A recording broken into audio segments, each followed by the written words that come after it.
Welcome, my name is Shannon Souza. I'm the program manager for Ocean, this working group that has convened this meeting. I have a company, Soul Coast Consulting and Design. It's a sustainability consulting and contracting firm. I've been on the coast in the Coos Bay area for about 25 years. I came up through professional engineering, but specifically doing federal nexus permitting projects for industrial and utility scale public water supply development. In the last 20 years of that 25 years, I've increasingly been focusing on water and then energy. In the last 15, a lot of renewable energy. And for the last 2 years, I've been the statewide policy chair for Oregon's solar and energy storage industry, OSEA. So it's under those kind of auspices that I secured a contract for part-time. It's about a quarter time to get this program running for the next year.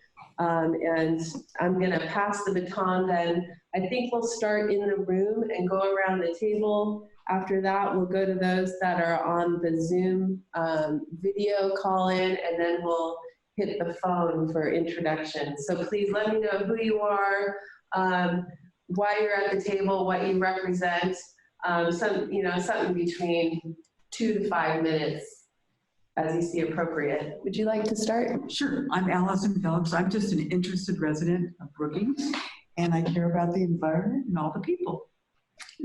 I'm Ron Felix, and I echo what Allison said.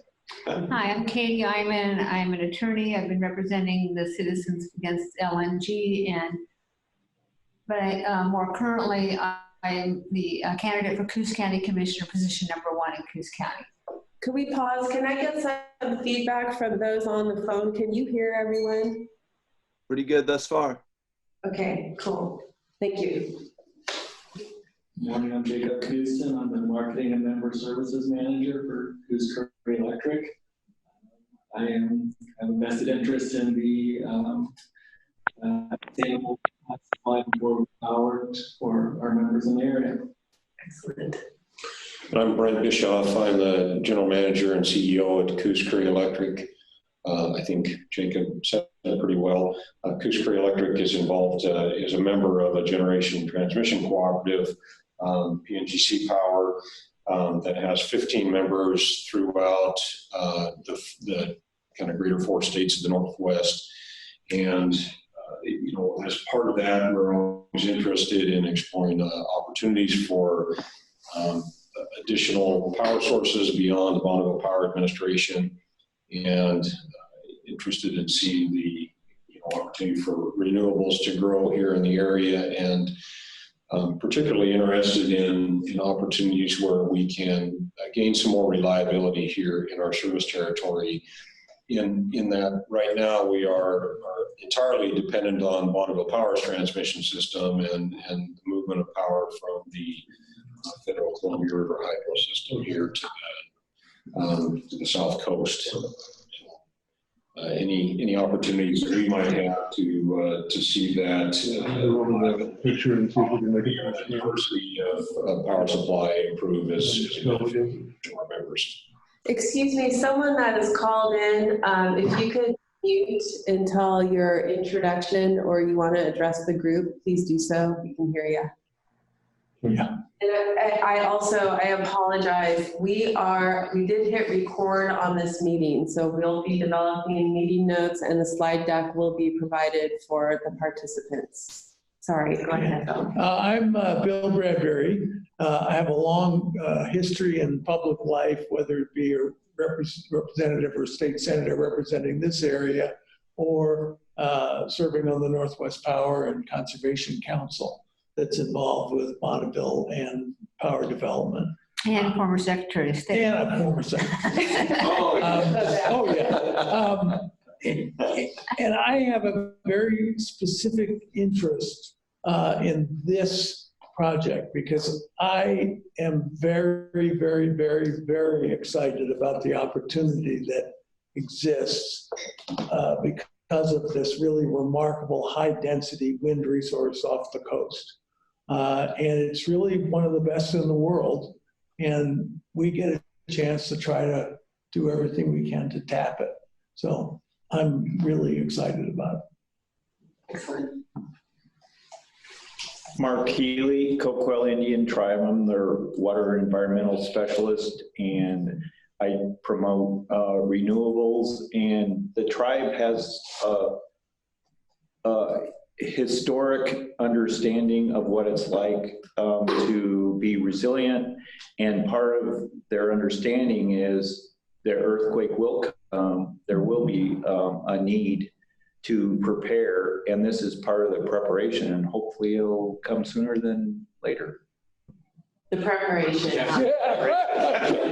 Preparation. Yes, I'm sorry about that. Yeah. Court Boyce, Erie County Commissioner, did you say I could have 5 minutes? I should have known better. Ms. Souza mentioned that it's an overcast day. I want everybody to know that it's on the phone. This is a very rare occurrence here to have an overcast day in Curry County. We do get about 80 inches of rain a year. Yeah. 82, 83, depending on where you are on the coast. But, you know, I grew up here, and, you know, Bill being Secretary of State and our family's going way back, I used to invite Governor Atiyeh to come down all the time, and especially during his, you know, the 70s and 80s, and we would go river, and it was quite an honor. And I would say, hey, you know, when it's campaign year, you need to come down and visit us again. And he'd say, Court, 1/10 to 1% of the voters are in Curry County, but I'm coming down to that coastline drive for Port Orford, Brookings, and we're going to drive real slow.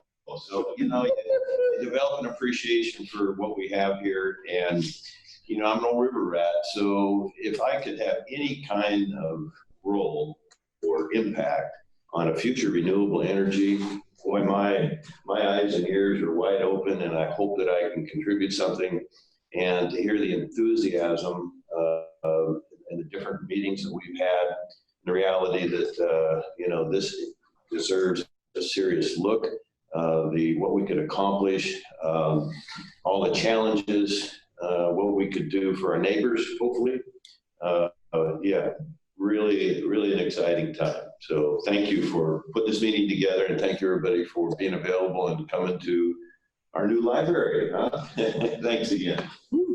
And I'm Bill Gorham. I'm a marine biologist by training. I was in academia for about 10 years and then moved over to environmental consulting for 30 years. What I specialized in was large projects, especially energy projects. I have worked probably on a dozen LNG projects, so I have a good understanding of the issues related to that. I have retired about 3 years ago and moved into focusing very strongly on climate change, recognizing the issues there. I first got really introduced to the offshore wind here because one of the last projects I did before retiring was write a white paper for BOEM, Bureau of Ocean Energy Management, on how do you catch the benefits of offshore wind in environmental review project documents. Turns out it's not very easy because there's not a one-to-one correspondence. But in doing so, I realized, as people have said, that the resources here are second only to someplace in China for their reliability, durability, consistency. So having, as somebody had said, the Saudi Arabia wind off our coast here is incredible and puts a different perspective on how do we generate electricity and how do we prepare for all the potential consequences of the climate change. And it's not just a physical climate changing, it's the social, it's the economic, it's all these things tied in together. So I was really pleased to have a chance to help Shannon with this, looking at knowing the environmental review process, the process that BOEM deals with in writing these documents, and so building all that together, and I'm happy to be part of this project. Thanks, Bill. Thank you. David Petrie, I see you're on the line. Yes, David Petrie here. I'm Business Development Manager for DB Western. My focus in the recent past is bringing the offshore wind industry to the South Coast in Oregon. strong emphasis on environmental protection and improving the quality of life for our citizens on the South Coast. And it's a very important project. I'm pleased that you all find it that interesting as well. And I see Henry.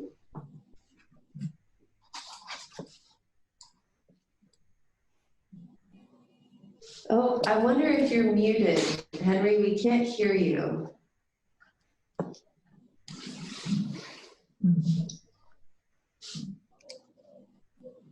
Sorry, I couldn't find the unmute button. Can you hear me now? Yep, yeah, now we can hear you. It's always fun to learn new software on the fly. Yes, I'm a consultant in Portland. I've worked for some utilities. I work for Bonneville. I'm currently a consultant working with developers and trade groups on transmission planning and other transmission issues and market design issues. I've worked with Jason Bush at OET and POET in the past, and got an invite to hear about. I look forward to hearing about what you guys are up to. Thank you. Thank you, Henry. And who do we have for Boost Southern Oregon?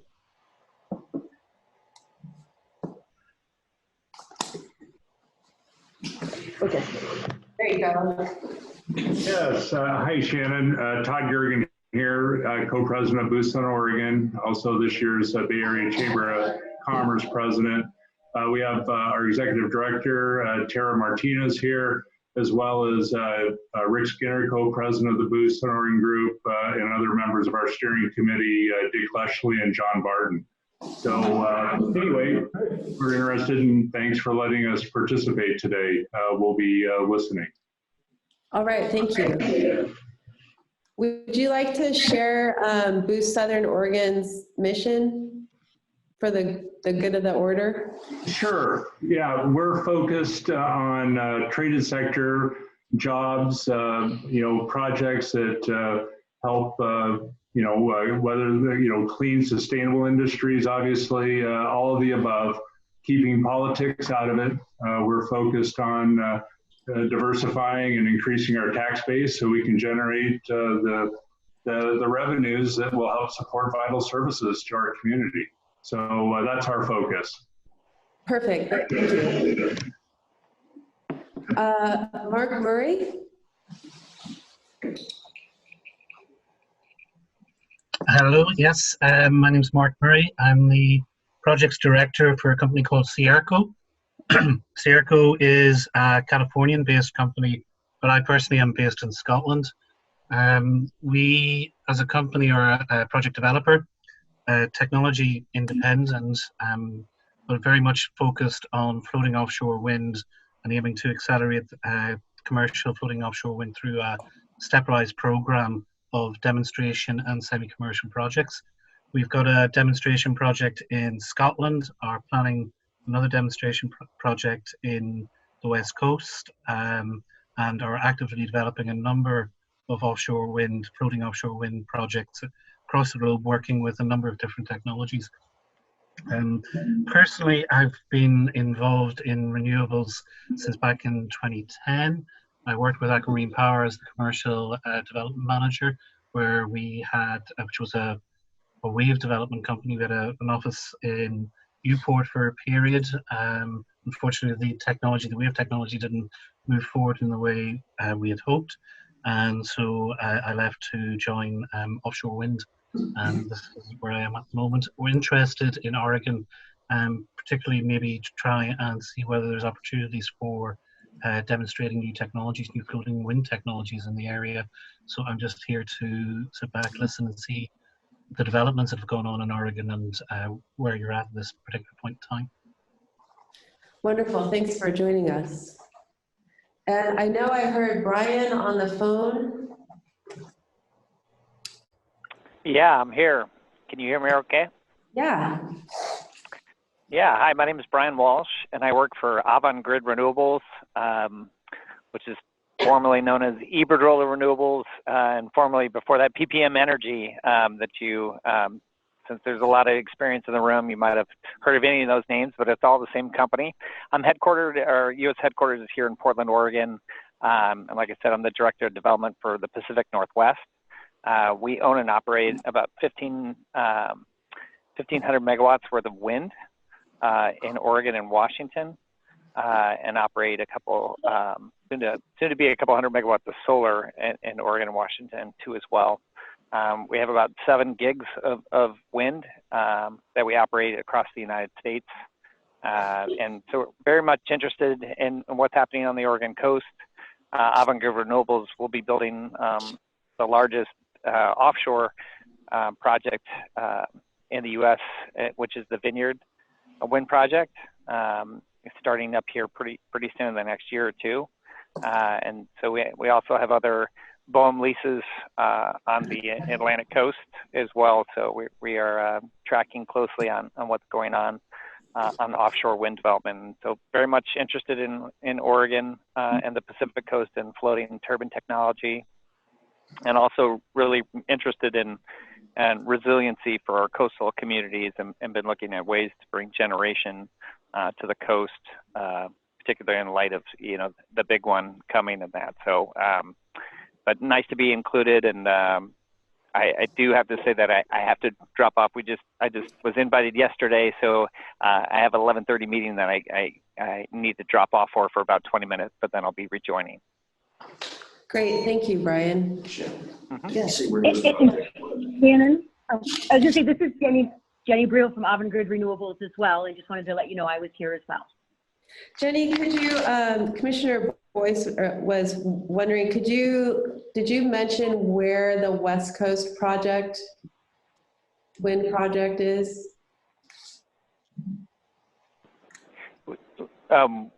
Which, do you mean our onshore? Do you have an offshore wind project? Yeah, I thought I heard you mention a big project he was getting ready to start, but I might have missed that. But it's off Massachusetts. It's off Massachusetts. Oh, thank you. Okay. Yeah, Martha's Vineyard. Thanks. Thank you. Is there anyone else on the phone? Hi, this is Jim Leonard with Magellan Wind. Can you hear me? Yes. Hi, Jim. Hi, Shannon. Thanks for inviting me, and I'm really delighted to be here. I love the enthusiasm that the folks in Coos Bay have. The stakeholder outreach is very impressive.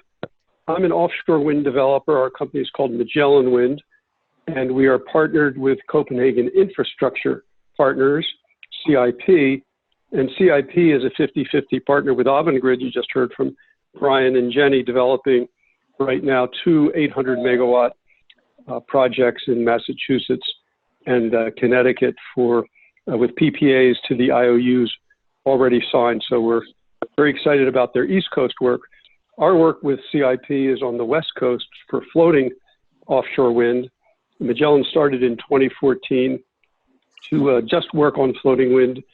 We started in California, and we continue to develop there, but we're now very eager to move into Oregon because of the enthusiasm and the welcome sign we're seeing at the Bay as we come in to the Bay there. So glad to be here. Quickly, my background is I've been in offshore wind since 2006. I led strategic initiatives for Blue Water Wind. We got the first federal lease for offshore wind in the country, and we also got the first PPA for 400 megawatts of power. And then I became managing director at Deepwater Wind and led the legislative initiative to get the Rhode Island legislature to allow us to build the Block Island wind farm. I left there to form the Offshore Wind Development Coalition, a national trade advocacy group based in Washington, D.C., representing virtually all the U.S. and European developers. I did that for 3.5 years, trying to push federal policy and state policy up and down the East Coast at the time, and realized I wanted to get back in the development world. That's why I started with my partner, Jeff Keeney, Magellan Wind, because we saw that the move towards commercialization of floating foundations, which is the limit to why we don't see offshore wind in Oregon and California and the rest of the Pacific Rim, was really advancing quickly. And we thought by the time that we started to be able to get into the permitting and leasing process, the technology would be ready. And I'm here to tell you that the floating technology will be ready when the states are ready to host us and have the state policies and the federal policies in place.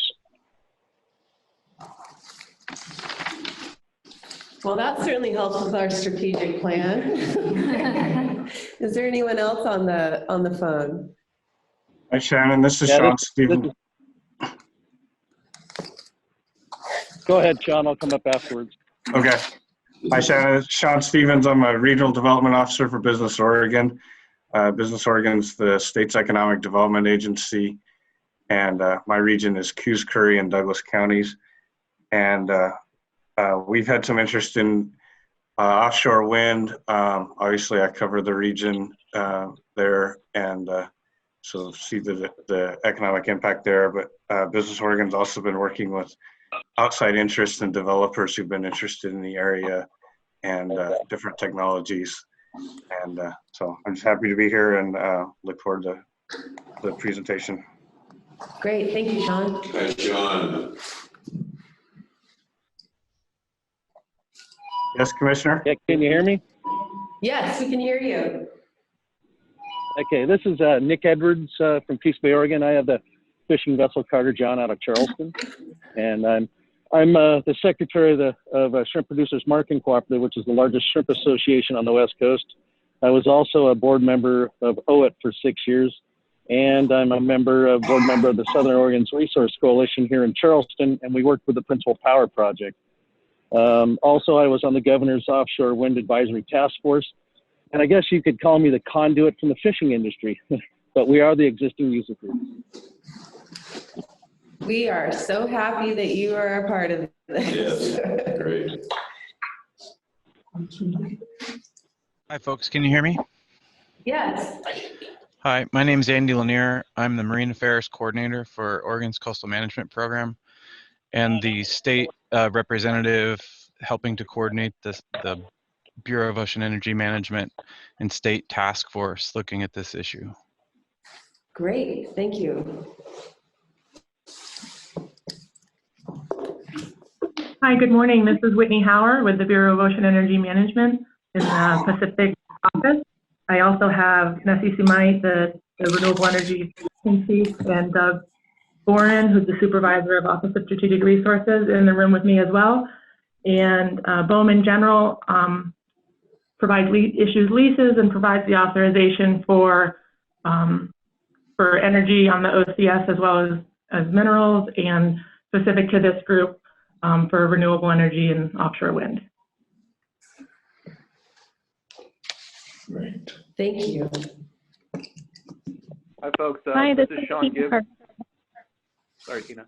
This is Sean with South Coast Development Council. We're the lead regional economic development organization for Coos, Curry, Western Douglas, and Western Lane County. Hi, Sean. Hi, Sean. Okay.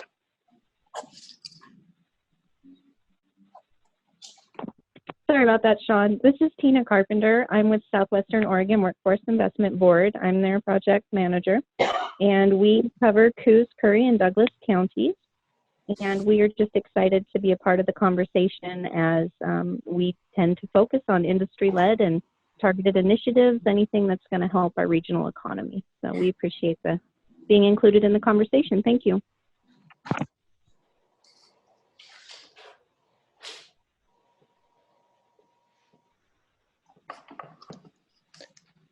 I'm going to jump in here. This is Sam. Can you hear me? Yay, are you calling from Costa Rica? I am calling from beneath the mango trees. It is hot out.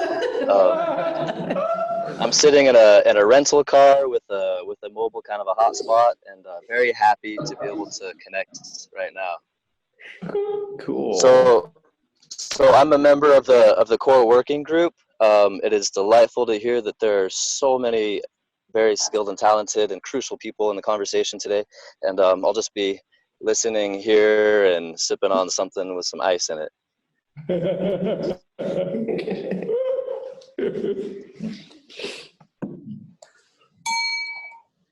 All right, is there anyone else on the phone?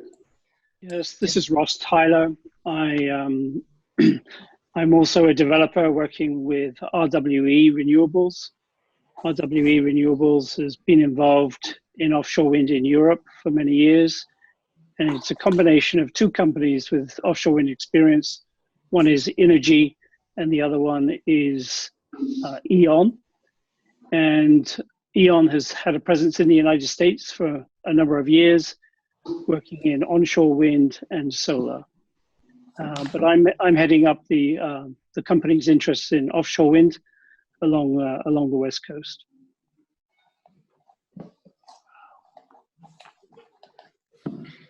Good morning. This is Jason Bush. I'm the executive director of the Pacific Ocean Energy Trust. Absolutely honored to be working with the Ocean Group. Attorney by training, climate activist by choice, and for the last 10 years, I have focused on addressing climate through renewable energy development, specifically from marine renewable energy development.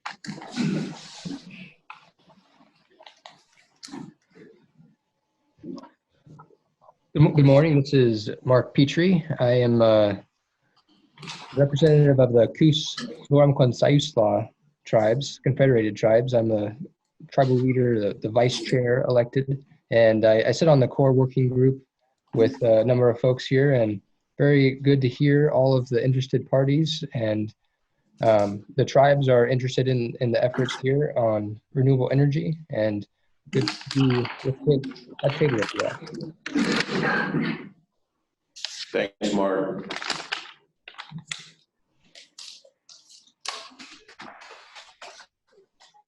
Anyone else on the phone? All right, we've got two more in the room that we'd like to have introduce themselves. There you go, Walter, you're on the spot. Really, I went to the wrong spot the first time. I'm Craig Neidert. I'm in Blancho and awakening David to offshore wind, and it's kind of started 5 years ago or more, and he was run with it, a great leader, and I think that all of us as a community can make this happen. It's a necessary thing. We have to do it. And with all the new technology that's coming out with concrete and with electric powered vessels, I think we have a tremendous ability to be world leader in sustainable energy by harnessing the offshore wind potential we have here on the South Coast. Thank you. And I'm going to add on to that comment. When he said David as a great leader, what David Petrie didn't say when he introduced himself is that he's the reason we're all sitting here at this table today. He stirred up the pot, got engaged, started picking up the phone and talking to everyone and anything, gaining his knowledge base and really connecting the dots. So I am getting thanks because I'm sending out the emails and facilitating the meeting, but David's the reason that this is all happening here. And yes. Thank you, Ms. Souza. David also is responsible for aiding Curry County in getting a Board of Commissioners resolution for the research in offshore wind and alternative energy. So we've had some good feedback on that. Much appreciated, David. And we were really accelerating that effort because we heard Coos County was ahead of us, but now it's working the other way. They're going to catch up to us. Thank you. And we also inadvertently skipped over Sean. Sean, could you please introduce yourself? Hi, I'm Sean Reed. I'm an employee of Shannon's at Soul Coast Consulting. I'm here to do tech support, basically, for the group, help out with setting up meetings, web development, social media interaction. But my family also has very deep ties with the local fishing industry in Coos Bay, so that's also a very important part of why I'm here, but mainly for the tech support. All right, well, we're going to get going here. We've got about, just under an hour and a half The intention, as you saw in the agenda, was to let you all know what Ocean is about. Obviously, we're kind of building the bicycle while riding it. This is very much an adaptive exercise, but I think that that's very appropriate because we are in a very adaptive time of humanity here. So we've been working there's a core group that's really been working on trying to define the organization, give it some structure, and really get some traction going on moving toward the objectives that have been defined and continue to refine those. What you see up on the screen right now is the mission statement that we're working with. This is very much a coastal initiative. This is a cross-cultural, community-based organization with the mission to explore the opportunities and challenges of floating offshore wind energy and to support its responsible development for the benefit of the planet, the people, and the coastal communities of Oregon, both in the near term and for future generations. We are operating under a memorandum of understanding. This is a working group of POET, Pacific Ocean Energy Trust. And Jason, would you, I'll pause for a second. As I said, this is a very adaptive process. Right now, we have a core group of the individuals that you see up there on the list. Some of them are on this call. I believe Jeff Hill from Sauce Brothers Towing. He's actually working in Hawaii right now. Michael Mitten, I don't believe we heard from him. He should be calling in. I'll send him a text as we go here. Otherwise, you've heard of these individuals. And Jason, if you wouldn't mind, would you like to give a little bit of a more in-depth introduction of POET? Because it's important to note that the way that we are currently structured as a working group of POET, Ocean, we see that as a tremendous resource, both in terms of experience, regulatory policy experience. The brain trust that Jason's organization has allowed us to tap into is immense and absolutely fabulous. And POET is also a 501c3, so as we roll forward and continue to pursue our mission and our visions and funding opportunities align with that, we're much better poised in our relationship with POET. Jason? Sure, thank you, Shannon. Appreciate the opportunity to share a little bit about the Pacific Ocean Energy Trust. First, I want to point out that I have at least one board member on the phone call today. Jim Lennard with Magellan Wind is a board member of POET. Other members include National Labs, private sector and focusing on permitting. We have offshore wind companies. And POET is a 501c3 with the mission to promote the responsible development of marine renewable energy. A C3 means that we are a public benefit entity. We are not a trade group per se. We did grow out of a previous organization called the Oregon Wave Energy Trust that for 6 to 8 years was funded by the state through the Oregon Innovation Program to help commercialize wave energy. And as many of you might know, Oregon is a national leader today in wave energy. In fact, in Newport, they're building the first open water grid connected test site for wave energy. We use the funding we receive from the state to cover a wide variety of topics, including direct research and development grants to technology companies working at the universities or national labs. We funded a number of environmental studies, grid analyses, economic development, potential economic development effects of wave energy.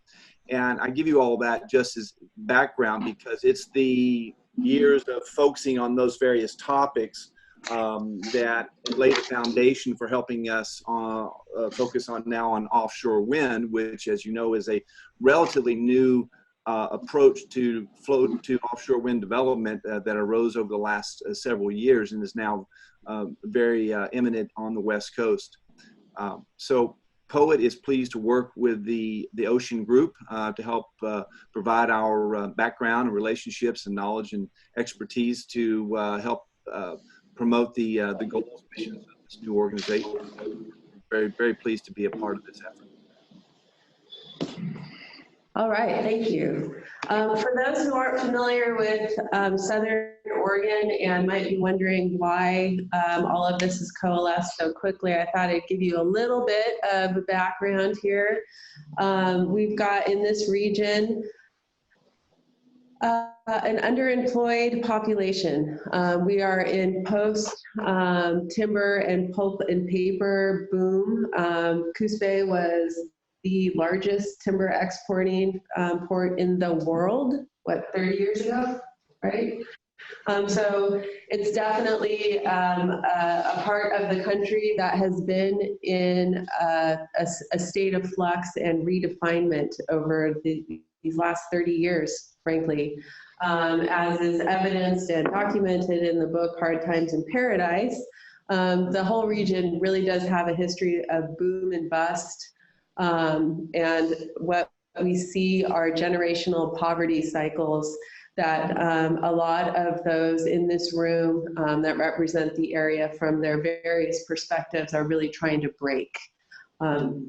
We have an existing and growing workforce training capacity that the leaders of the area have identified the need to retool to today's jobs and are eager to do that and are meeting that with significant investments in facilities and infrastructure so that we can help train both the kids that are growing up in this beautiful part of the world and the adults who are wondering what to do with their lives.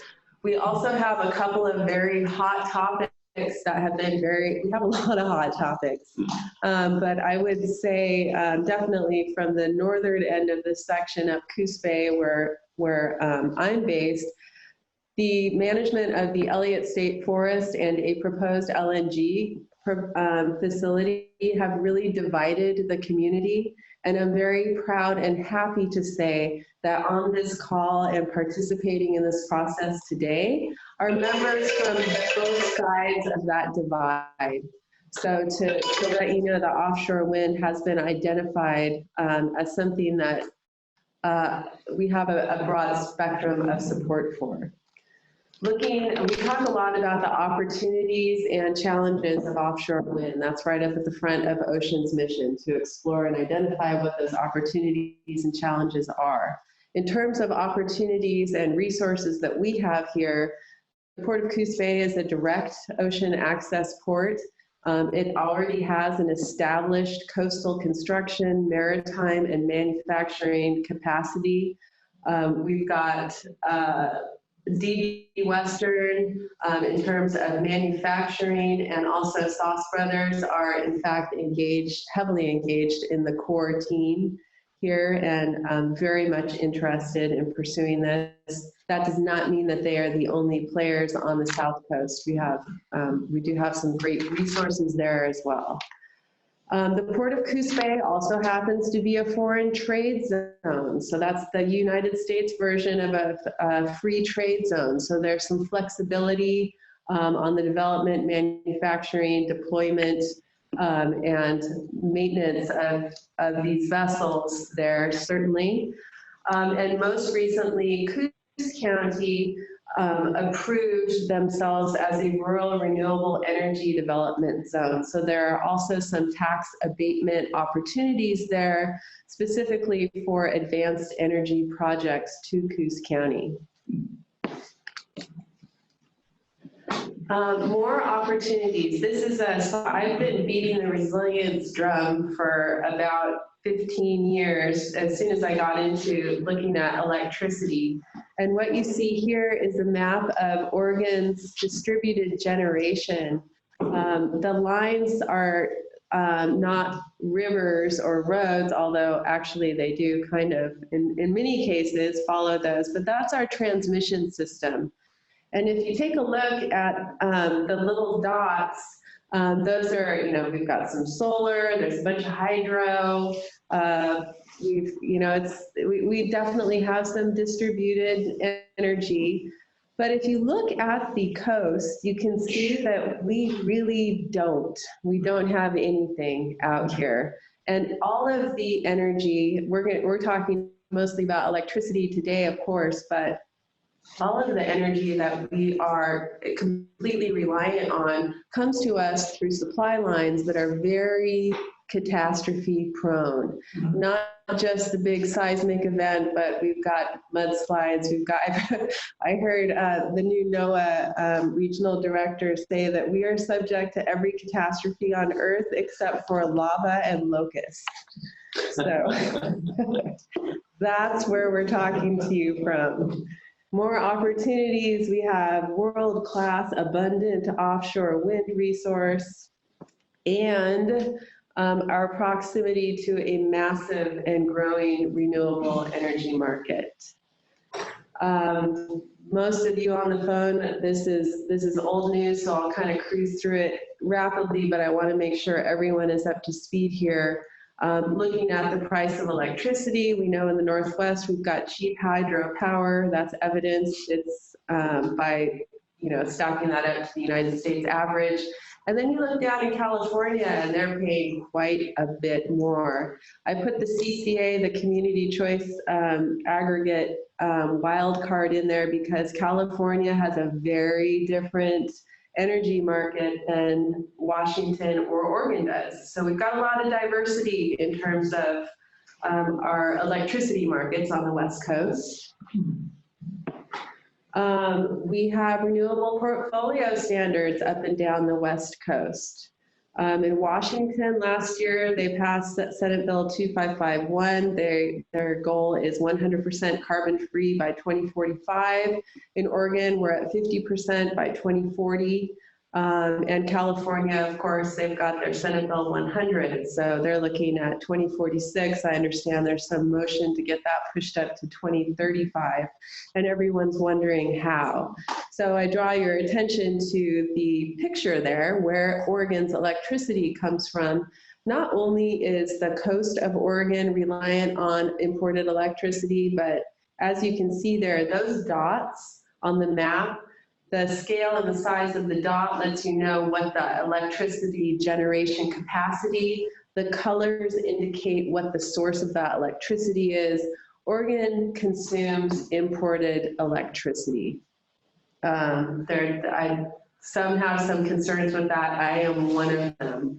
We're going to further put pressure on the electricity market when you look at those dots and take out all of the dots that are not renewable, because those will be off the table in supplying any of the electricity to Washington and California and half of Oregon's in the next, 20, 25 years. We're going to further, the market's even bigger. We've got projections for 17% population growth on the coast. Most humans like living on the coast all over the world.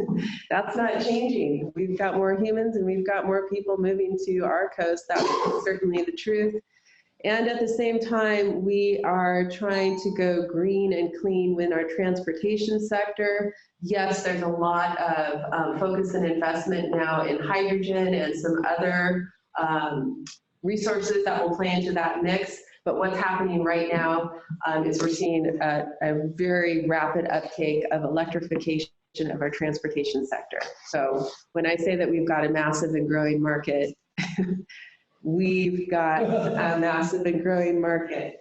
So I couldn't help but put the slide in here because as we're all scrambling here to get our act together, it really does feel like we've got a tiger by the tail, and Ocean's very pleased with our relationship with POET, so we can get up and talk to the big kids who've been dealing with this market for a while.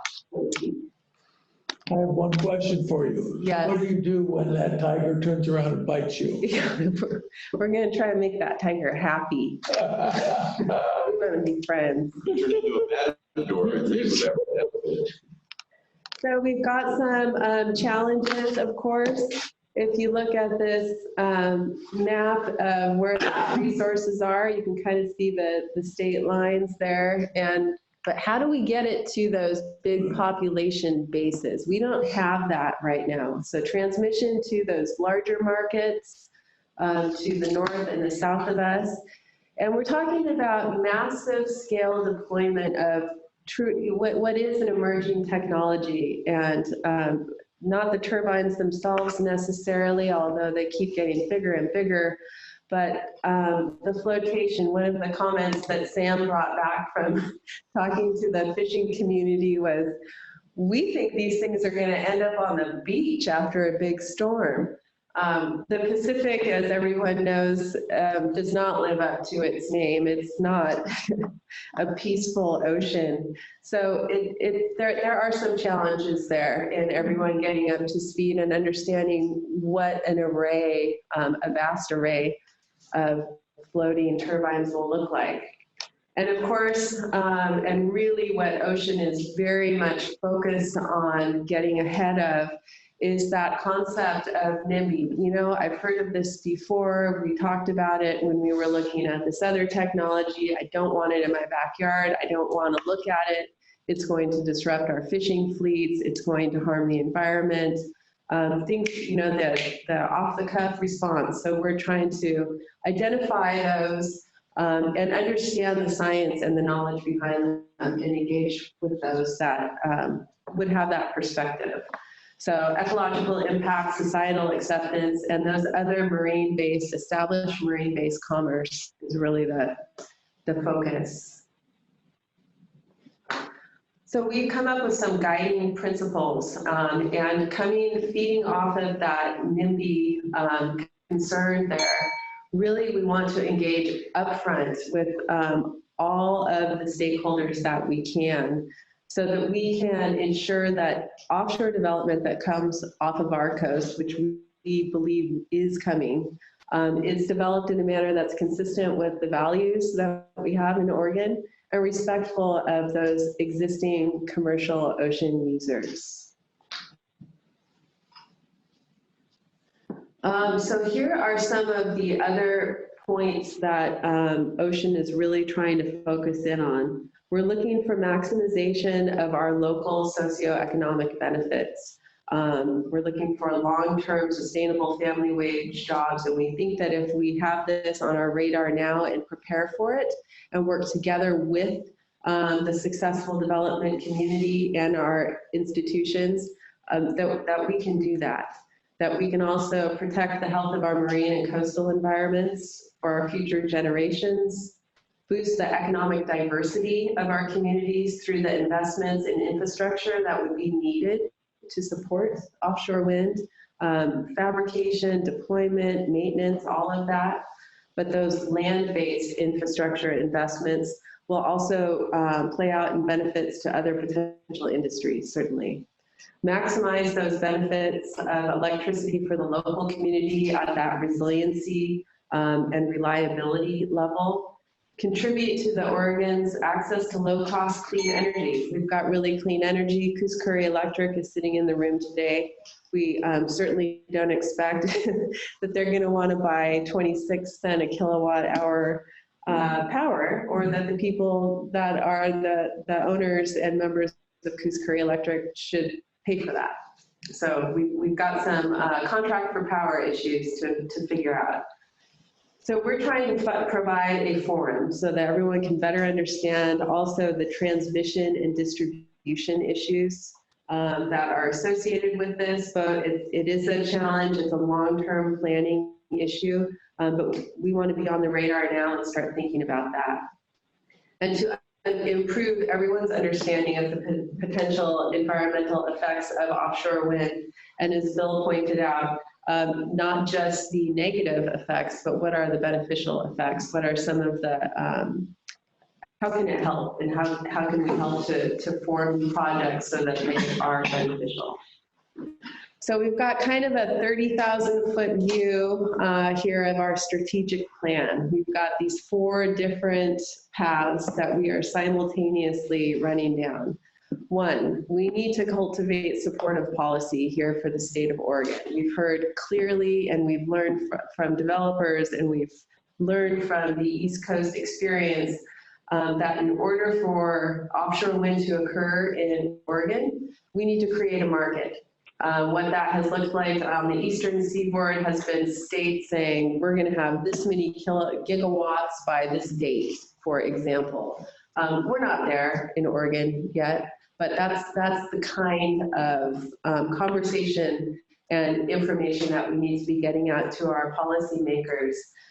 By creating the market, we invite the development. As you know, it's a supply and demand game. Then you've got competition, you've got the supply chain start to work out. You can start to drive that cost down even more. Costs have been dropping, and we can help to support that continued drop in cost.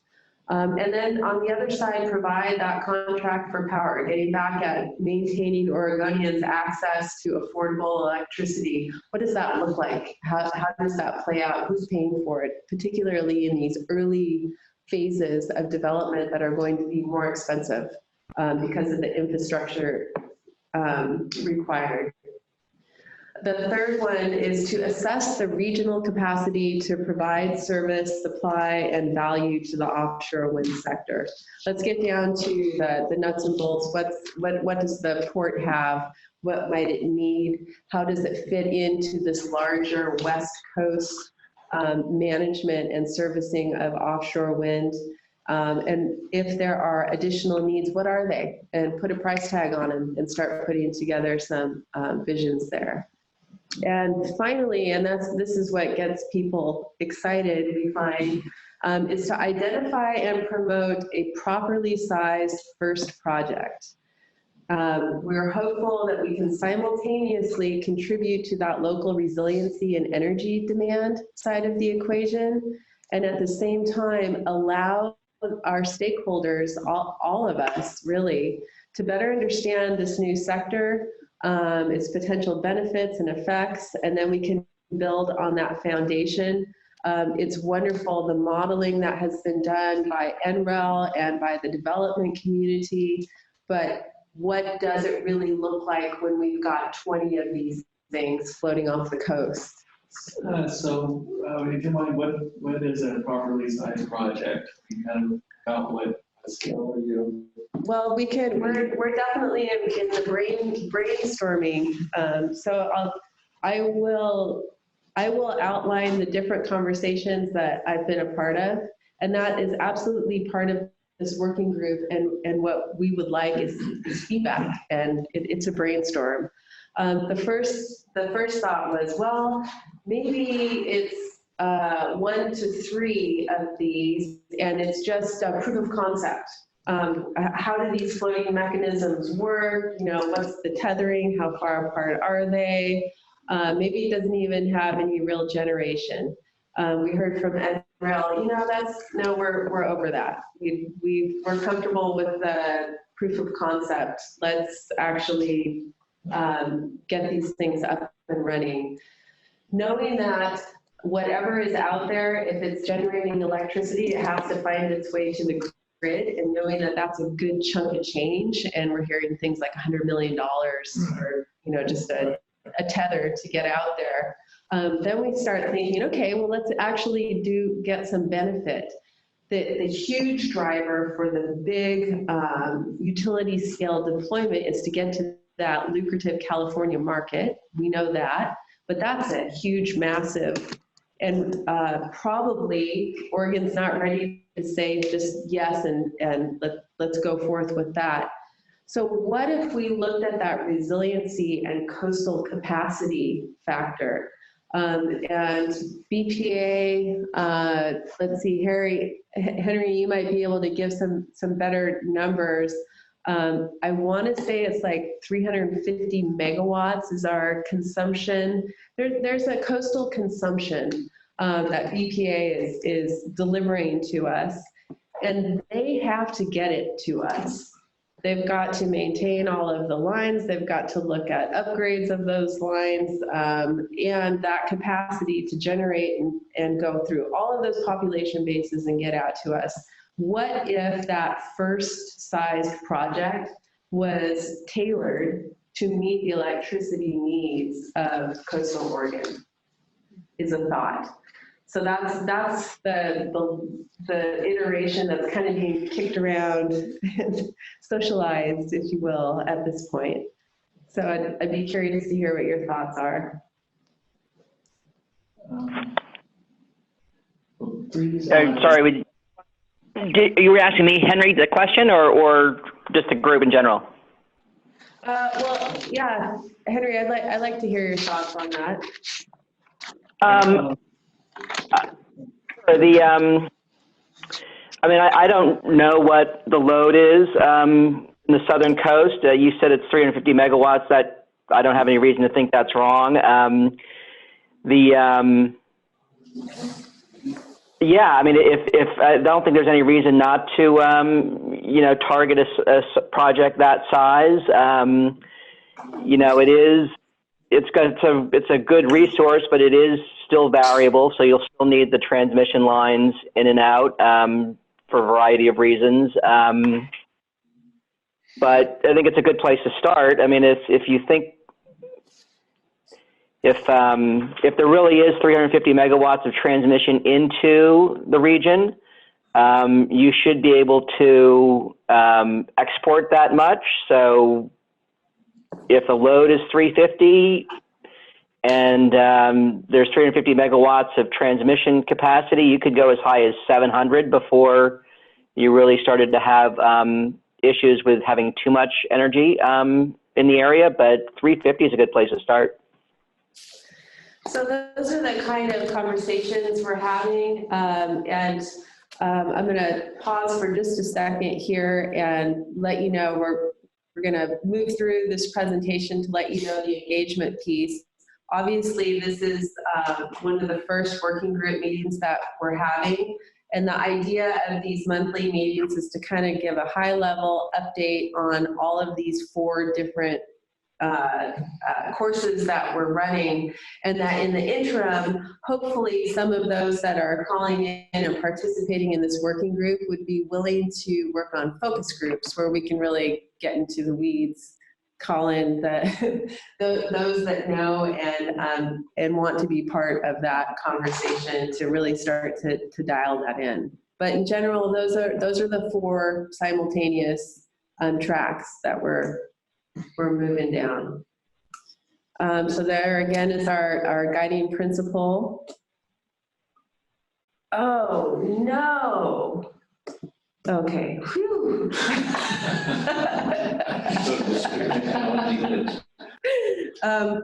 Bumped into in the renewable energy sector, William Henry, he's a consultant in the energy sector, but he's also going for his master's degree up at PSU.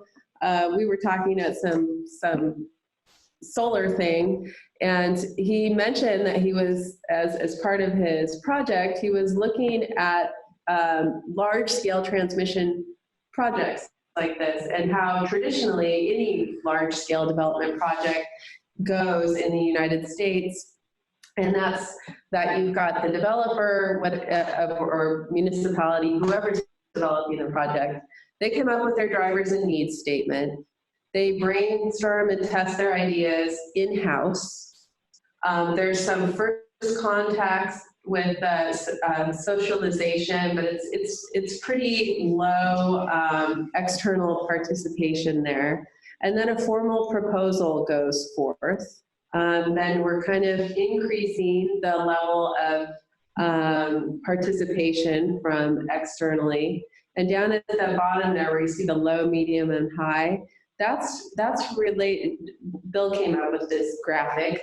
That's relative to the pliability and external participation, both the pliability of what does the project look like and how much external participation is occurring at that time. So at the traditional model, not a lot of pliability or external participation, And as we move forward to the formal proposal, then people start catching wind of it and weighing in. By the time we get to the EIS, then we've got tons of external participation, but the pliability of the project is not there anymore. It's pretty much set in stone. You're down the road. You've already spent $20 million in permitting process and development. And as a result, you end up with a very high rate of litigation. And we need not look too far for a great example of that.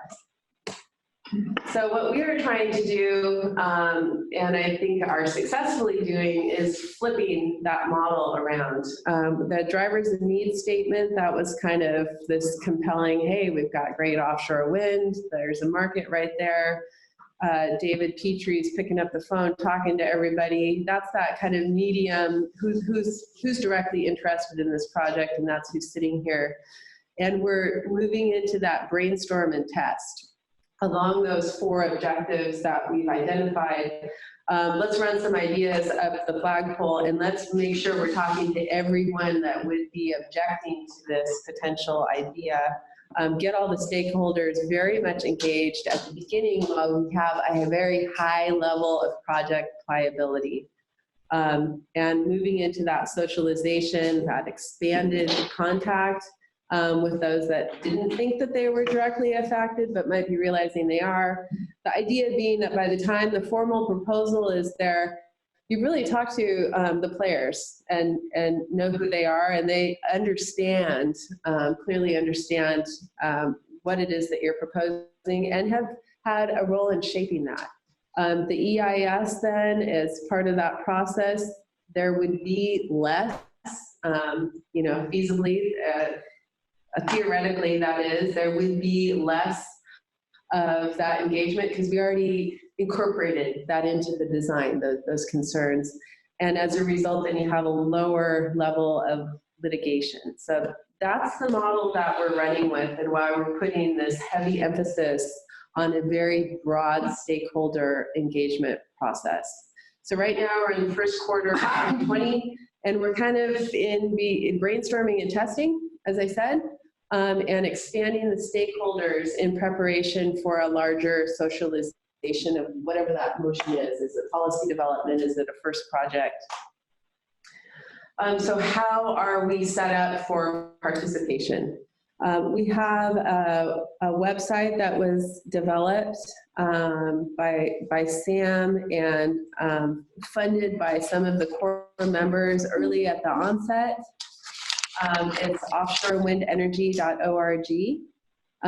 We have kind of reinvigorated that, and we'll be updating it with a calendar of events. There's a portal to participate, so anyone that wants to get involved, there's an opportunity to put their information in there and let us know how they'd like to be involved. This will be a clearinghouse of links and resources, and there's also an opportunity to demonstrate support. So big apologies to Boost Southern Oregon, as well as Curry County, because we don't have their clean logos up there yet. But as different entities are demonstrating their support through resolutions, and we'll get to that in a moment, we want to let the larger global community know that, so we can show them the broad spectrum of support that is here.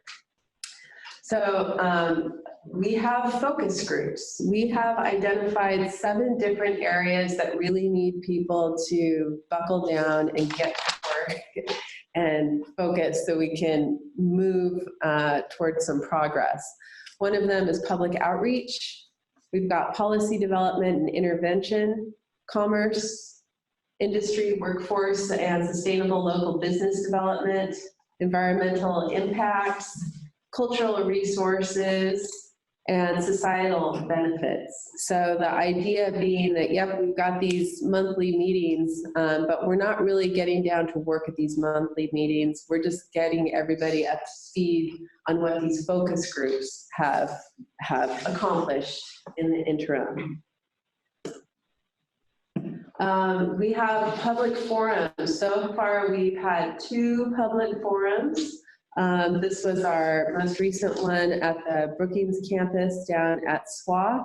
The idea in the forums is to expand that engagement and to help shape the project. So it's not a one-way valve. There's no check valve on this of, hey, this is what we're doing, take it or leave it. The forums are actually designed so that there's a substantial portion of the agenda that's dedicated to getting some input. It's specifically, I believe that that's why Coos Curry Electric is sitting at the table today, because they said, whoa, whoa, whoa, whoa, whoa.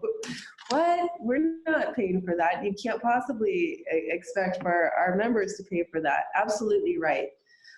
So that helps us to better articulate what our objectives are for everyone and make sure that we're incorporating those concerns.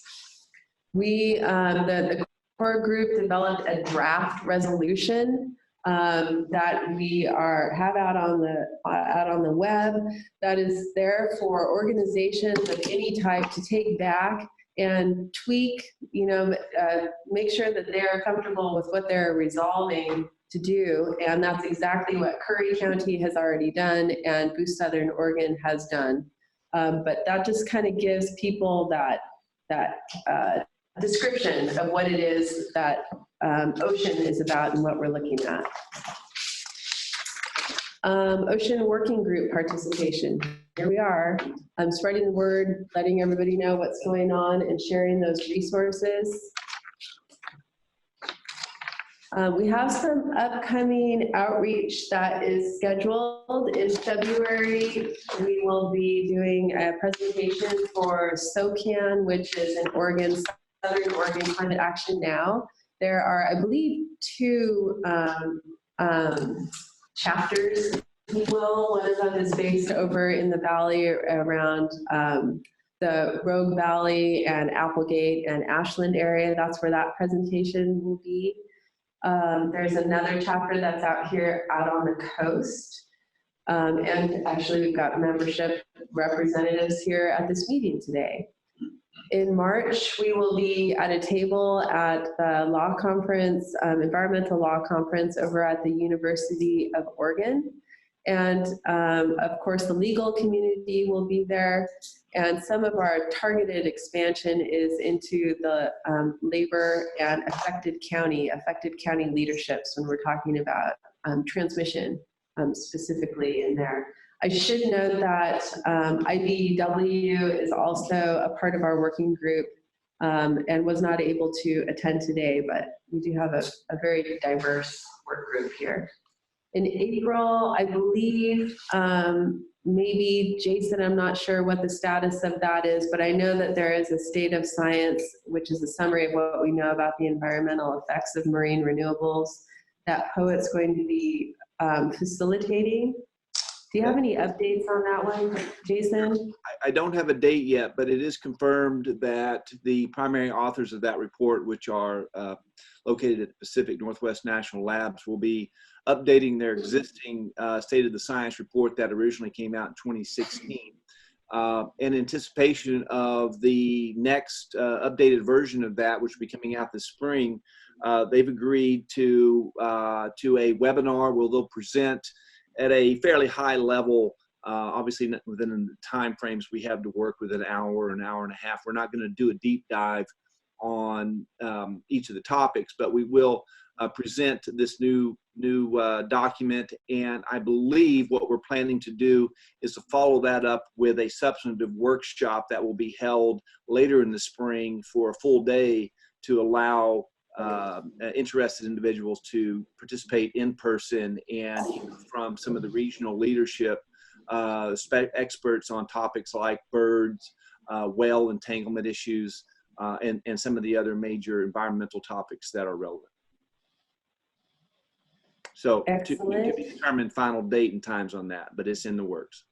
All right, April-ish, May-ish, somewhere out there. These are the things that once we get our calendar up on our website, everyone will have instant access to. And then the SOCAN out here on the coast is organizing an Earth Day celebration at the Brookings campus of Southwestern Oregon Community College. So we will definitely have a table there as well. And the Oregon Public Utility Commission, their UM 2005 docket is about capacity and has me up in arms and really, really asking for the floating wind development community to pay attention and get involved. I'm involved representing the solar industry. Their next workshop is going to be in April, and that's definitely an ask that we're making of the development community in particular, or any of those other organizations that have experience and expertise in effective policies at the PUC level, and what that capacity docket should look like if it's going to be receptive of floating wind. Shannon, what is the current Public Utility Commission capacity docket talk about? I mean, what does it basically say? Does it not? Well, you tell me, I don't know. It's I've got another slide I'm gonna get to, and I will touch on that one. Great. So this is this right now. We're so needy. We're such a needy organization. We have a lot of just things as we're having conversations with stakeholders and trying to support progress there. We have been just developing a list of information, and maybe some of this information is out there and we just have not connected with it yet. And that is one of the inherent values that I see of this work group, particularly when we've got BOEM on the line. NREL was not able to participate today, but that communication hub, you know, if you guys already have these facts, let us know. And if not, is there some mechanism that you have or opportunity for us to inform studies or seek funding for these studies?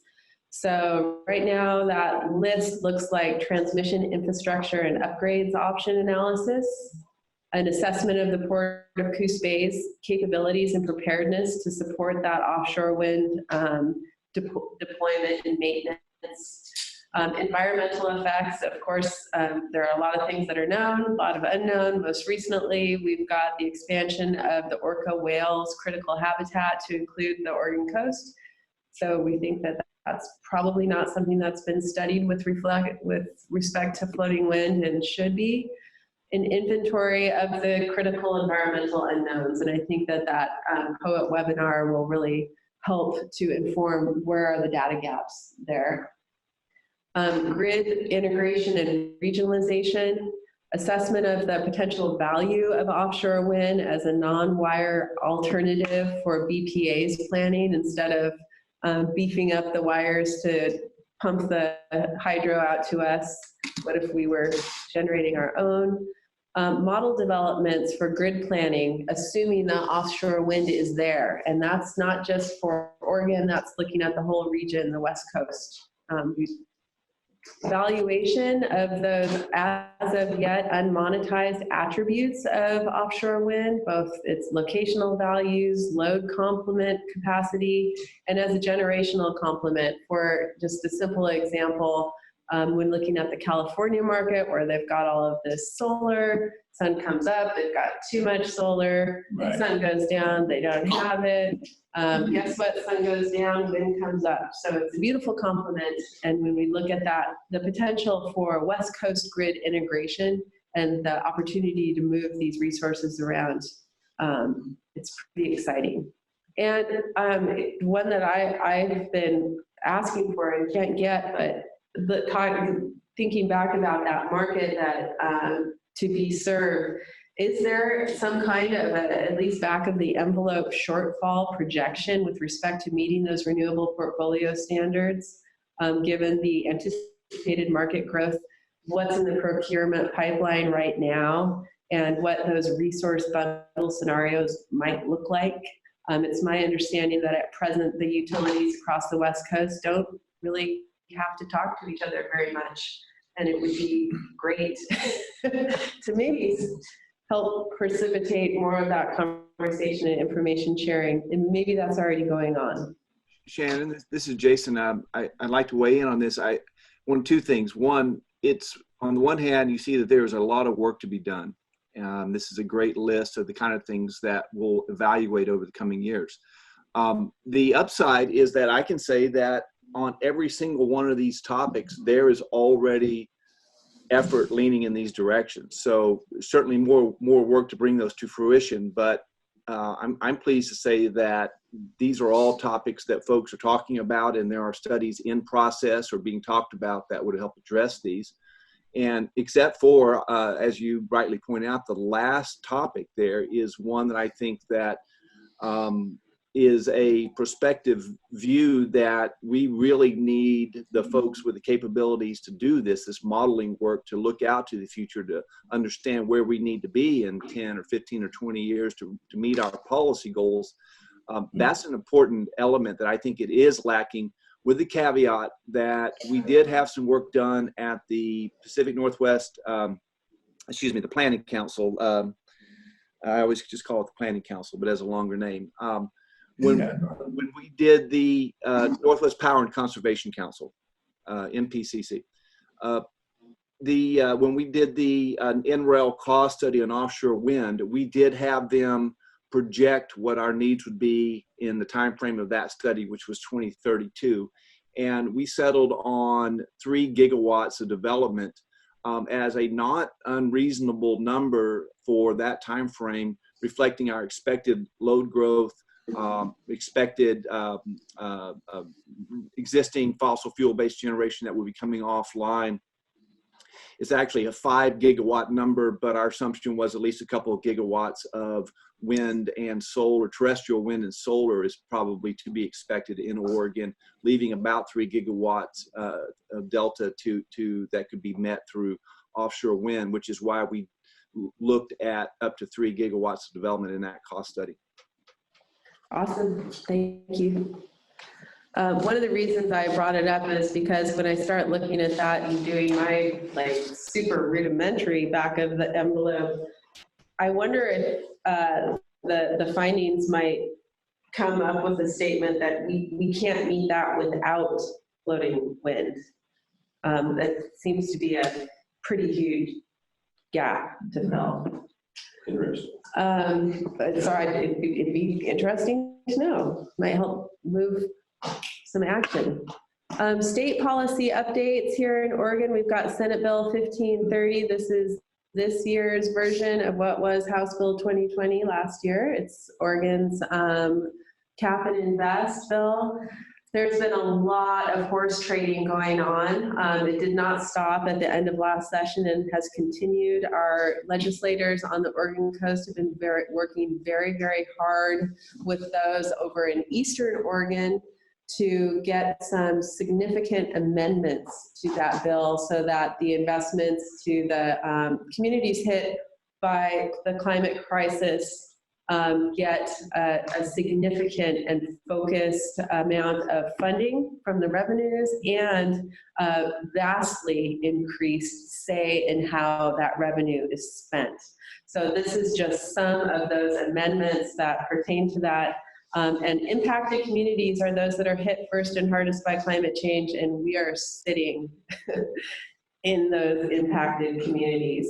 In a conversation I had yesterday with Senator Roblin, he spoke very appraisingly of Ocean, very happy to hear what's going on, very much in support of, and in his mind, when he was negotiating for that 20% of the climate investment fund to go to these communities, 20% is earmarked for working landscapes. And in his mind, the ocean is a working landscape. So if this does go forward, he has opened the door for us to work with me and other coastal legislators to get some of that 20% into this project. Can I ask a question? Yeah, the coast is clearly impacted by climate change, but so is the valley. So how talk to me about definitions of impacted communities. Let's have that conversation after the meeting. Absolutely. Sure. I'd love to. Sure. But in the interest of everyone's time, okay, I want to. She's dodged your question, Bill. That's okay. Well, okay, I'll spend, it's not that long of an answer. My understanding is that, first of all, physically, we do get hit out on the coast. Oh, sure. Harder and first because of our proximity to the coast and all of the energy forces that we have from the ocean based on climate change. The other aspect of this has to do with marginalized communities. Those that have fewer economic resources are hit hardest. So when you take that kind of Venn diagram, we've got both. We've been described as the Appalachia of the West Coast.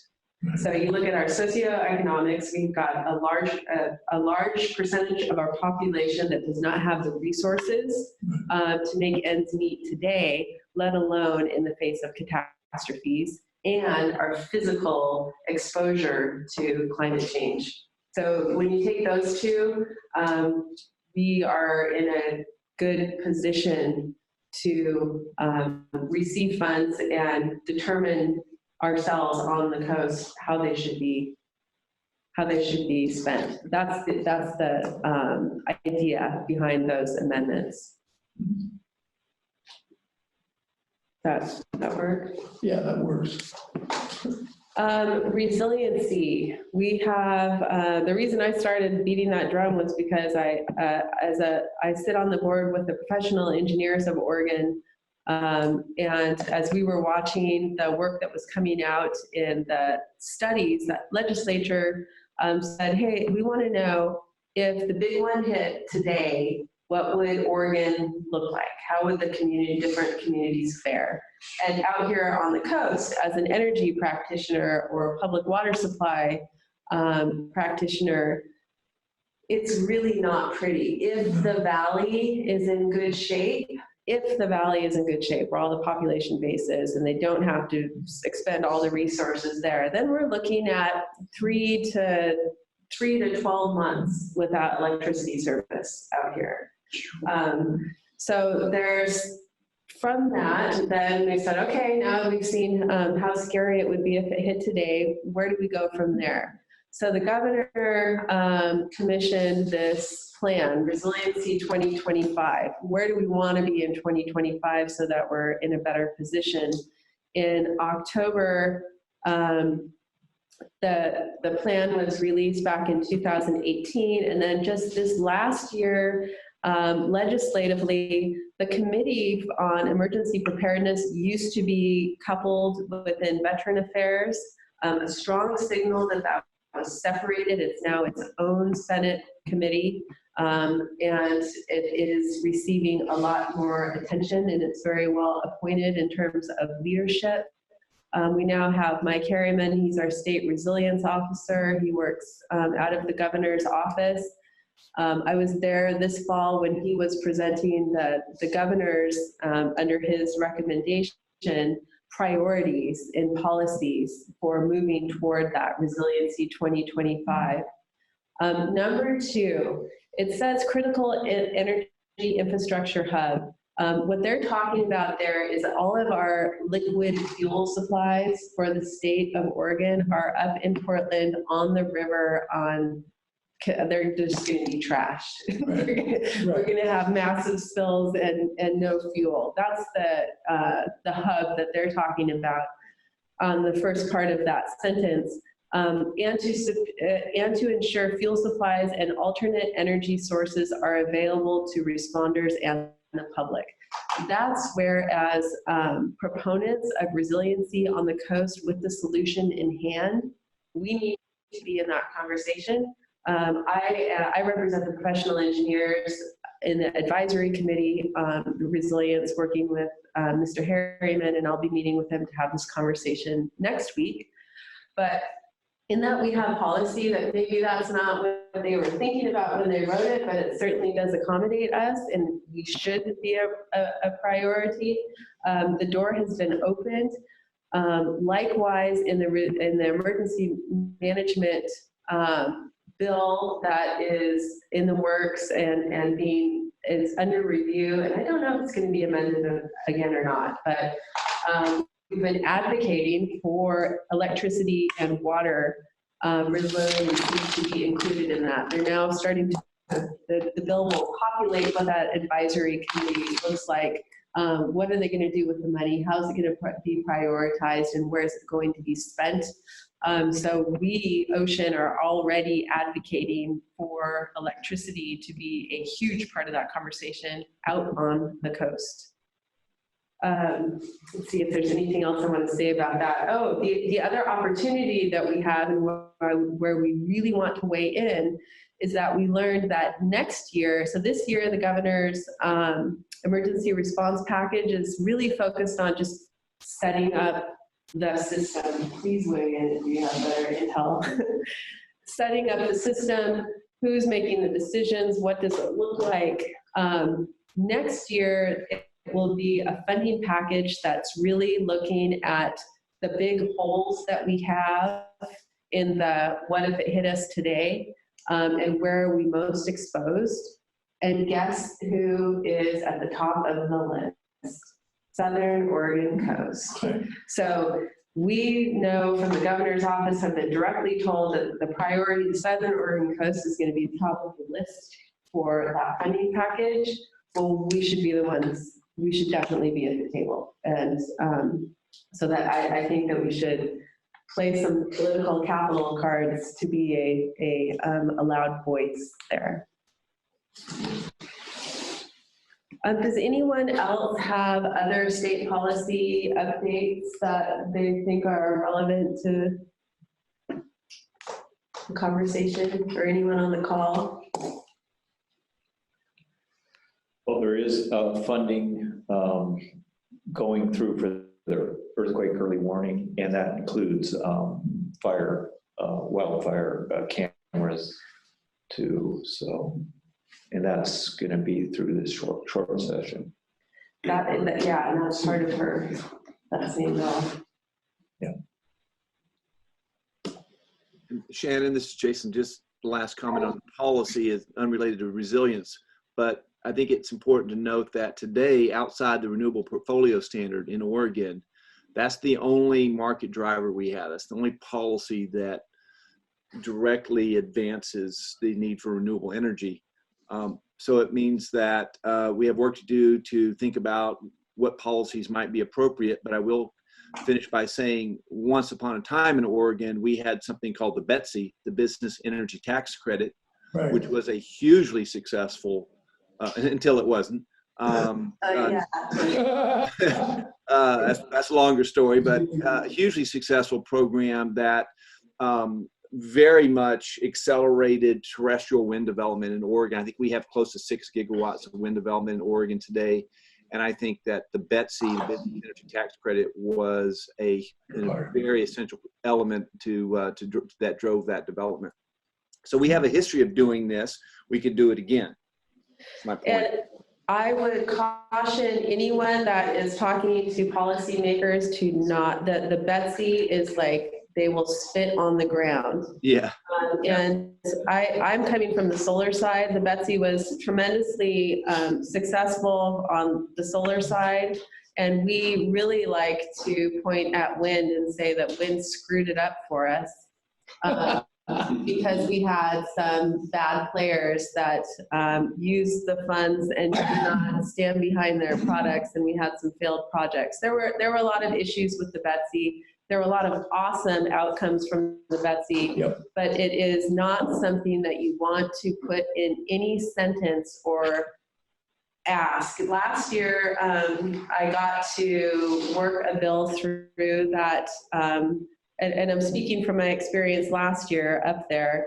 OSEA, we worked through a bill that brought a state solar rebate back. We went in with a $30 million ask because that's what the RETC and BETC, there was a residential energy tax credit piece of the pie for solar was, and got absolutely laughed at. If we talked about it as a tax credit, going back to the Betsy or the Betsy, again, door slammed in the face. That's how we came up with the solar rebate program. So then we got to work with Department of Energy and figure out some solar rebate program that they really probably don't feel like administering, and now they are. We ended up with $2 million in the program. We opened the doors on January 1st of this year. We had an immensely quick rulemaking, opened the doors on January 1st, and I think it was within 4 days. The entire portion that is not earmarked for low income was gone. So I'm telling you this story just to give everyone the heads up. Don't associate any financial asks with the Betsy. We can, in our internal huddles, think about what was effective and what worked, and see if we can incorporate that into some other ideas. The other important takeaway is that rural and low income, those are hot in Salem right now with the legislators. If you want to get something done, you've got to connect it with rural and low income and demonstrate those benefits. And I think that we can make a strong case to do that because we are. That's our comparative advantage. Yes, exactly. So that's oh, here's another one. Sorry, I'll geek out on state policy for hours if you don't shut me up. So another conversation that we need to insert ourselves into, the electrification of the transportation fleet. Okay? Awesome. Love that. As we know from looking at where our electricity comes from in Oregon, it's imported. Right. So we are on the cusp of passing legislation that will increase, the ratepayers will pay for electrification of the fleet infrastructure. And that means we'll have a higher uptake of electric vehicles, which means we will have increased loads of electricity that need to be supplied from, guess where? Not Oregon. It's increasing the import. So the conversation needs to be, in my mind, great, let's electrify the vehicle fleet, and at the same time, let's invest in the equivalent distributed and utility scale generation of clean electricity in Oregon by Oregonians, so that we're feeding our own economic engine. All of the House Bill 2020, I had issues with it last year and kind of got sideways the solar industry with the governor's office because it was not stipulating that the renewable energy investments were going to be made in Oregon.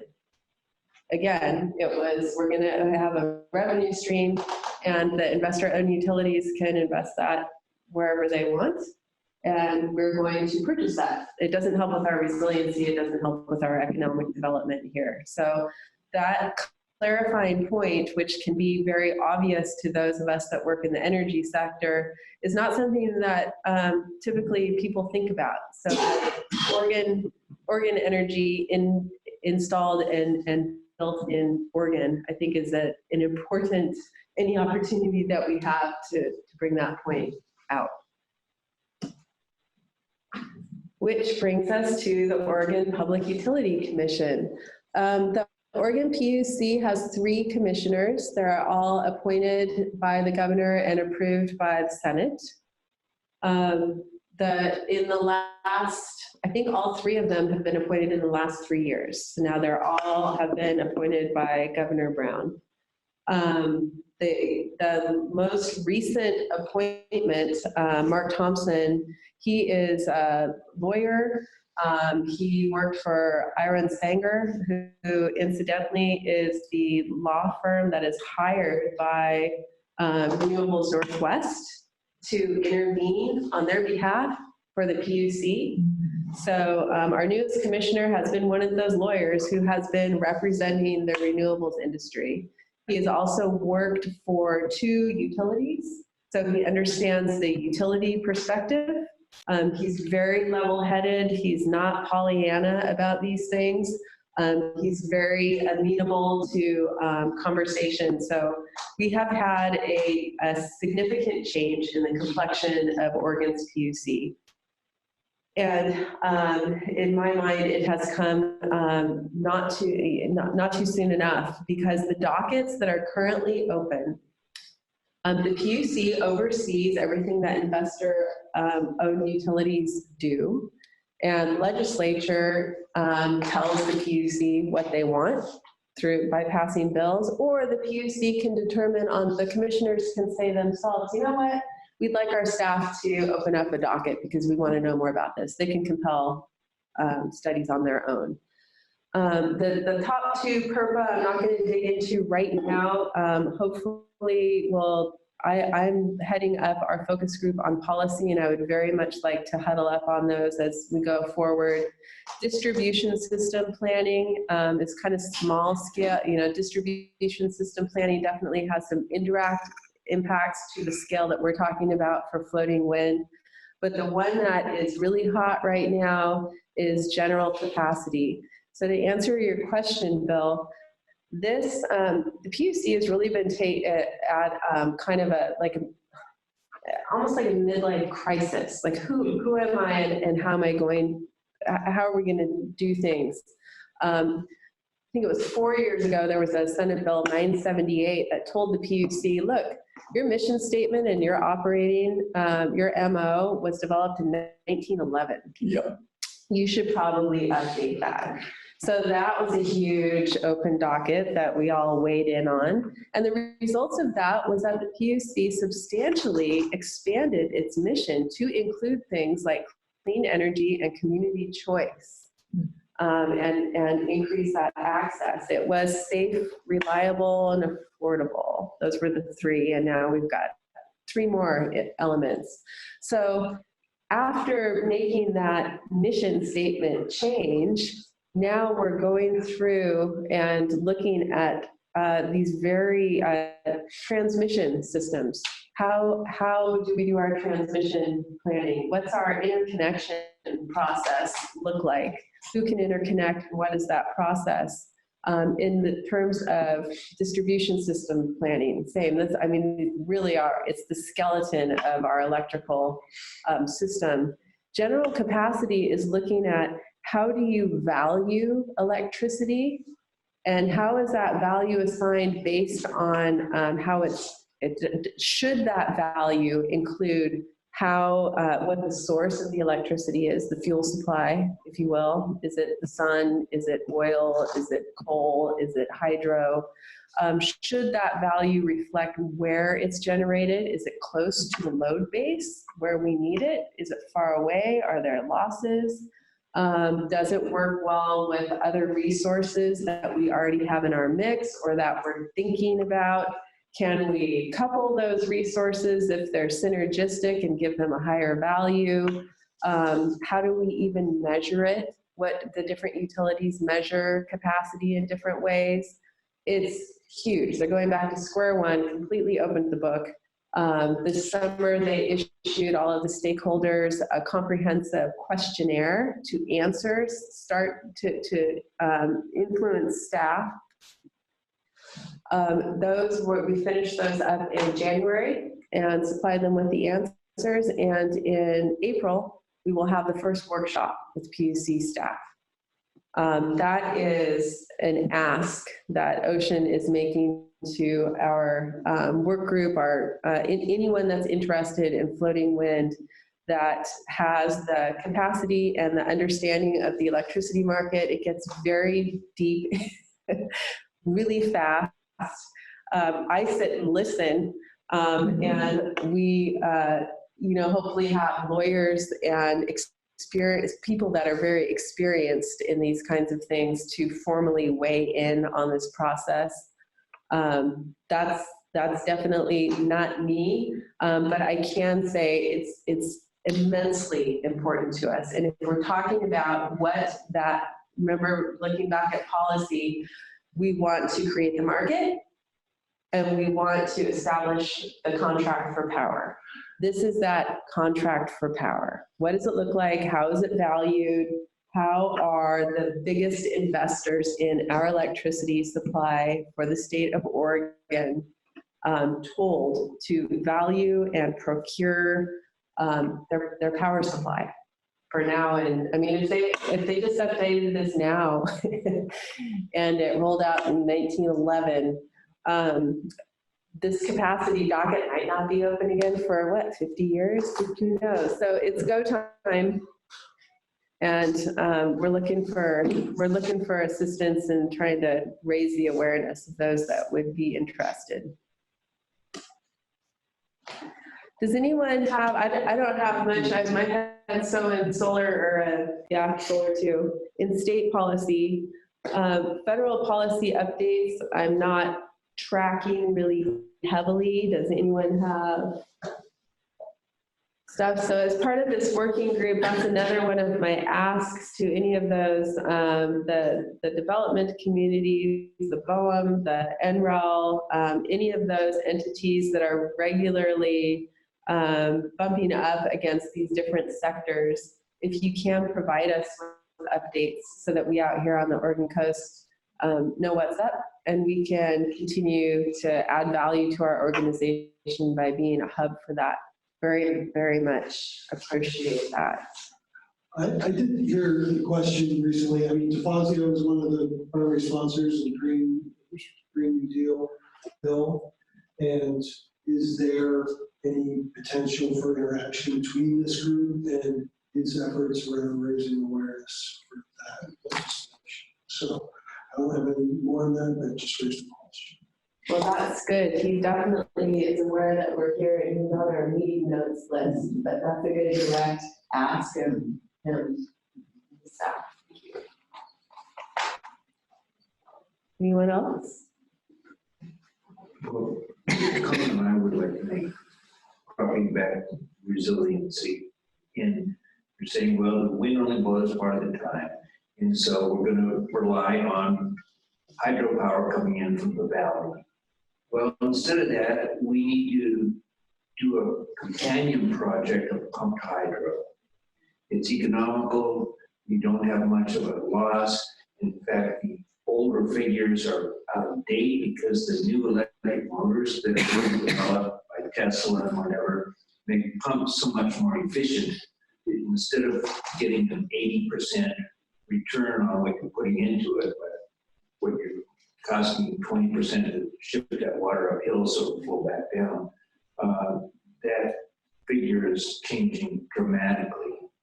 And I think that we have to look at that, look at spots where we can put in pumped hydro projects. Gardner IP, I've been thinking about that. Old IP plant up in Gardner has all the infrastructure connecting up to Syracuse Lake. It was 60 million gallon a day water rate. That's, if we're going to evaluate that, that would be one place that we would. Good one. The Coos Bay North End to the Upper Pudding Creek Reservoir. And we've done the feasibility study for that. We were looking at a solar-derived pumping store for that, but with a resource there too. But we need something much more volume than that because you're looking at somewhere 5 gigawatts or something. Yep. And there's other places in the county that are used. But it has to go hand in hand because we can't just have one without the other. Yeah. Good point. All right, so I've got a calendar of upcoming events. I know that NREL has Walt Musial, who I thought he was going to be able to attend today, but I guess not. He has a basic introduction to floating offshore wind webinar coming up pretty quickly here. And we'll try and get the link to that up. That's good if you've got folks that you're talking to who don't know what we're talking about. And then BOEM has its series of webinars that you can get to from their website, and we'll put some links up there.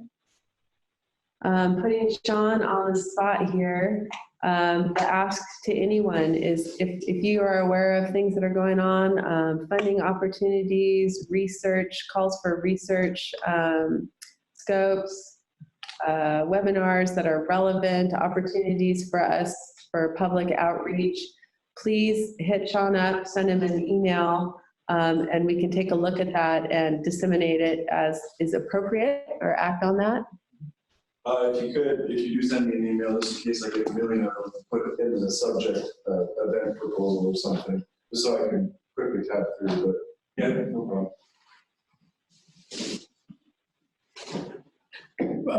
Back on that, the only thing missing from that list is where's it being done? Yeah, I'll put the link, their webinars. We'll put the links up there. I did get the link in Walt's up there. So, we've got kind of our structure right now. Again, this is adaptive and open to constructive feedback. But right now we're set up for a monthly ocean work group meeting.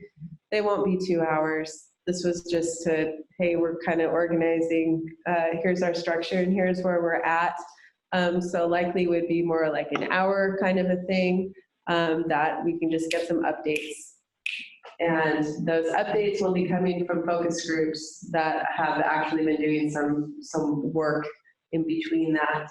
Updates and input will come out on the fly. That means if anybody in the working group has some input or updates, get those over to Sean so that we can get those out to the group where it's appropriate. We've got the listserv. If you want to be off the listserv, just let us know. We'll take you off of it. Otherwise, you're going to get meeting invites for our monthly meetings. And you will get those updates when there are other relevant events coming up. If anyone would like to participate in some of those work groups, pursuing those different, the 4 prongs of our objectives, please let us know. And that way, for example, I will be sorting through to put together the policy group, and we can get moving down that way. And of course, special events as they are scheduled. So does anyone got 5 minutes? I've been talking forever. Thank you for listening. Does anyone have anything for the good of the order? Well, just a comment. I learned some interesting things about today about efforts or the need for this kind of energy in Oregon. Where I've sort of started is I've seen Coos Bay as a very natural deep water port for really getting the floating turbines assembled, ready to be towed out. But that the market, what I assumed was that the market that was going to be most demanding right away or fairly soon was California, because of their, 2046, all non-fossil fuel. And they're already paying 18 cents a kilowatt hour, so Right. it's closer. Yeah, so that was my assumption. Now, it was very interesting. Some of the things I learned today would indicate that there's actually a real potential for some market in Oregon. My experience, it did not strike me that Bonneville was going to be a place that you were going to be able to sell any of this offshore wind because of the cost, at least for now, given what other resources they have. But it strikes me, so there's some things I learned today that make me think, okay, so that there might be some, really some use for it, some need for it in Oregon. I see an Oregon benefit even if the energy all goes to California right now. But this meeting was useful in terms of learning about, there's some things that may actually lead to some of that energy coming onshore here. So. Yeah, and with a more rapid timeline, looking at a backbone high voltage DC line to California is the number I've heard, a $5 billion project. It's not going to happen next year or in 5 years. That's a long-term planning project. So looking for the right sizing of the first project so that while we're making progress toward that backbone, we can get going on putting some of these things out there and getting some electricity. So the large new transmission, where do we know where that might be constructed? There are different options that are being kicked around, and that's part of that study and analysis ask. Okay. And Bill Henry, who did the graphics on the stakeholder engagement, front loading that, he's got that's kind of part of his thesis. He's got kind of an internal hub where he's just kicking around different option analysis in there. But that's my understanding is that even just doing the first step, Jason, please weigh in here, would be to request kind of a real high level feasibility study, so high that the first study is just to identify what issues need to be studied. That's right. And Shannon, I think that what you said earlier is really important, which is that the long-term transmission requirements to open up the real potential of offshore wind, which were literally in the tens of gigawatts of potential, not just technical capacity, but achievable capacity along the California-Oregon border, is possibly largely dependent or entirely dependent upon having some sort of large transmission infrastructure investments made that would open that area to development, as opposed to the traditional approach where each company essentially does their own transmission to shore, resulting in concentrating of projects around shoreside infrastructure and often ports. I mean, it can be done that way, but I think that if we're taking a long view on this, we're looking at it regionally as a resource. It's the long-term option of having that subsea cable that would open all that capacity to development. But in the short term, of course, as Shannon pointed out, there's no reason to wait until that infrastructure is in place. In fact, I would suggest that infrastructure is never going to happen if we don't begin the process today of developing offshore wind and demonstrate that need. And I will say that I'll let maybe others on the phone who are, if they're interested, to comment that there is an effort underway to do some studies, and we have certainly emphasized that if you're going to be doing transmission studies in Oregon, please do so at least with a nod toward the potential for significant subsea cables coming to shore in Oregon and connecting to the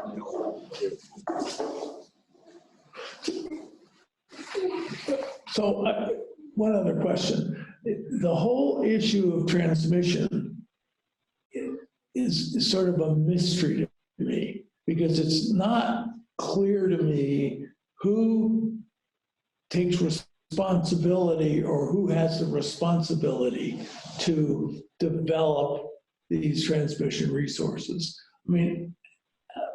I mean, one sort of assumes initially, kind of think about investor-owned utilities or Bonneville. Bonneville certainly developed a big one, but it's not clear to me so who's going to develop this 5 gigawatt transmission facility? Who do we have to talk to? I mean, it's one of the weaknesses that we have here in the Pacific Northwest is that we don't have a regional transmission organization. Right. And so, right, we've got different transmission planning organizations and different markets that, so there is some single entity that is overseeing transmission planning and development in the region. The Power Planning Council couldn't take. No, we don't deal with, I shouldn't say we anymore. Power Planning Council does not deal with transmission. Right, okay. And what you said is exactly right. My memory now is that there are like 20 different entities that are involved in transmission in the Pacific Northwest.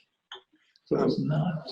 So one last thing here from Jason. I apologize. I have another call right now, so I need to peel off. But note that several years ago, we got a bill passed in Oregon that was a resolution that said, in short, paraphrase, Oregon likes the idea of marine renewable energy.